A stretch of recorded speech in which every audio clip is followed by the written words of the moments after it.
So what do you think about Pride Month? What does it mean to you? It's beautiful. I like that, I'm a child of the 60s, so it's kind of like that feeling that should have progressed and it didn't totally. So this is kind of like a new movement that's an old movement, that people should be together and respect one another.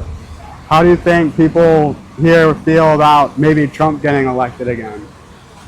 I don't know, that's pretty much divided, depending on what area you are in.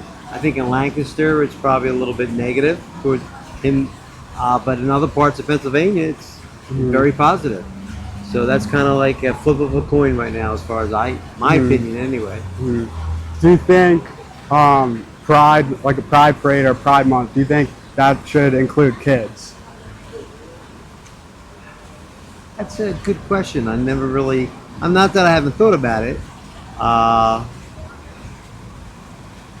My personal feeling is that kids, we're all sexual beings, so, they should be exposed to things, but at a certain age, say under, I was a teacher, so I did teach middle school at one time, and I did teach sexual education as a substitute only, so it was a short period of time.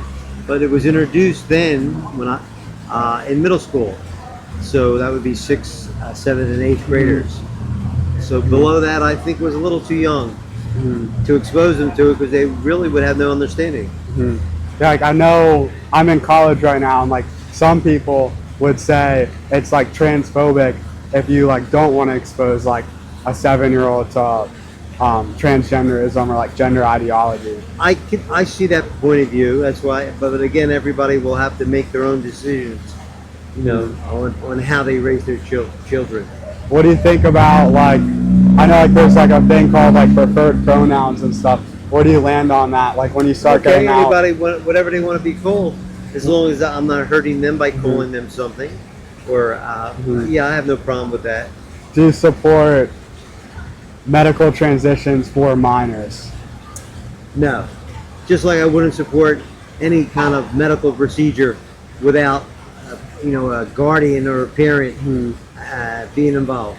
Because again, my belief is from a different generation, but it's the idea that you raise your family in your children in your own values. I agree with that. Last question. So recently, I don't know if you know the transgender swimmer Leah Thomas, male transitioned to female, identifies as a woman. Leah Thomas recently got banned from the women's category in the Olympics. How do you feel about that? Where do you land on that? That's another one that's going to we're going to have to feel our way through it. Women were making great strides in sports, which they should have, and there was more, again, on the professional level with women's basketball and all, and I was promoting that.